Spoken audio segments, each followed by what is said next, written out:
I think what a lot of people don't realize is the wealth that you see in white communities is generational wealth. 100%. So it's not a lot of it's not quick money. It's money that's existed for generations.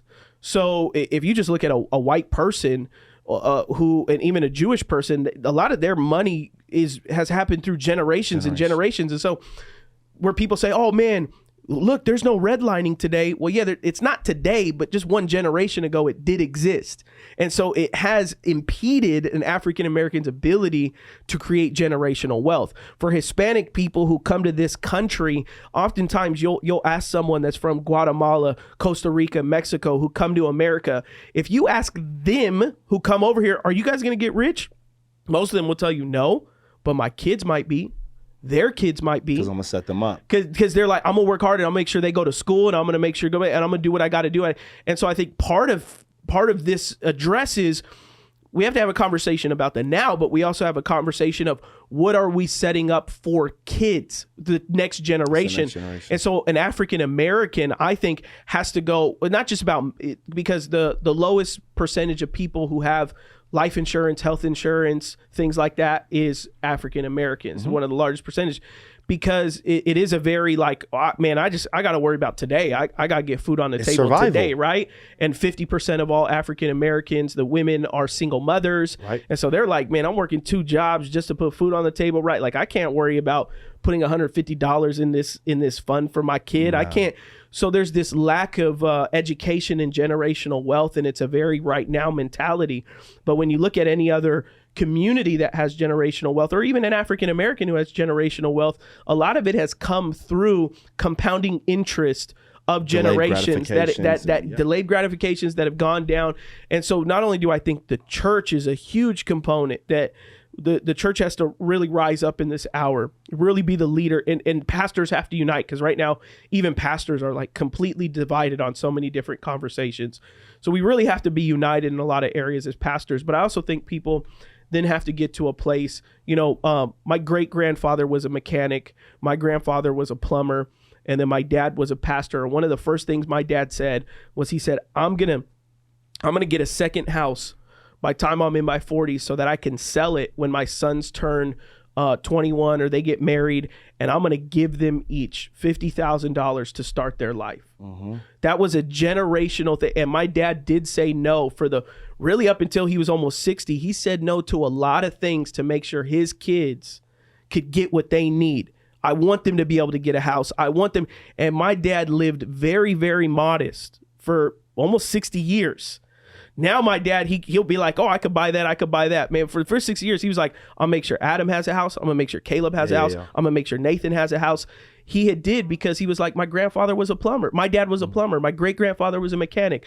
We're going to grow out of this thing. And then even my grandfather gave my dad a loan to make sure that he could get a better house, So I think you have to start thinking generationally if you want to compoundingly interest generational wealth. So for whatever Ye is doing, and I've heard him even say, he said, man, I want to make sure my kids are billionaires. I think that's smart thinking, that you have to think to yourself, whatever I'm going to accomplish.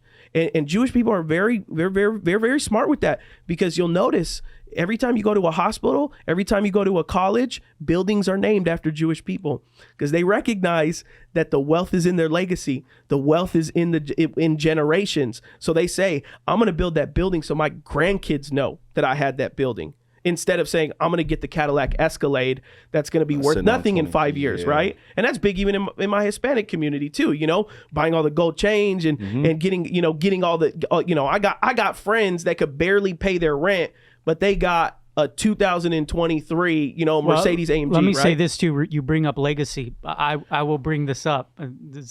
But this is a key characteristic of patriarchal societies.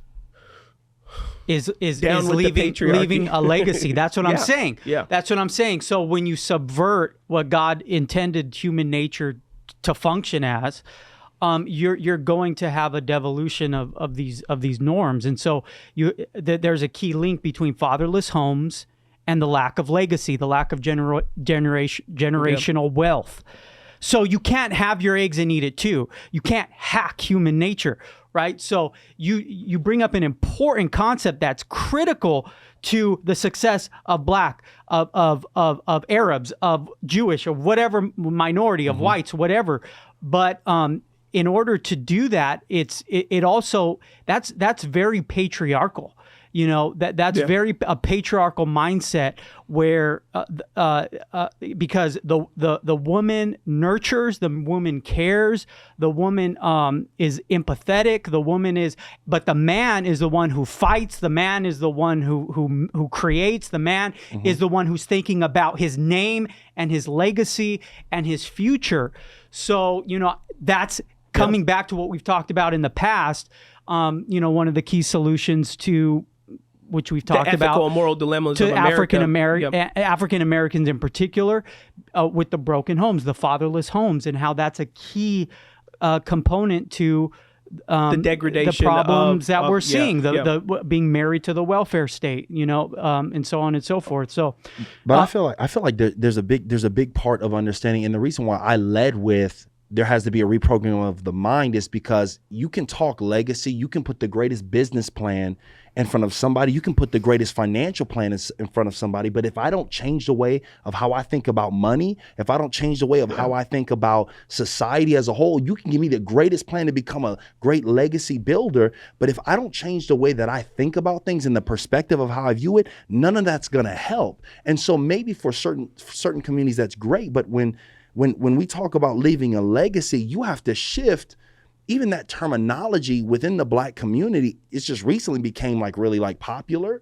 But when you talk about legacy moves, you talk about saving for a house, their mentality is survival. Yeah. The mentality isn't to thrive. Right. And so when we talk about shifting and leaving legacy, we first have to let people know that you can leave a legacy. Yeah. And that part of leaving that legacy starts with you shifting your belief that the world is against you, that you're only limited to your block, to your hood, to your projects of where you are.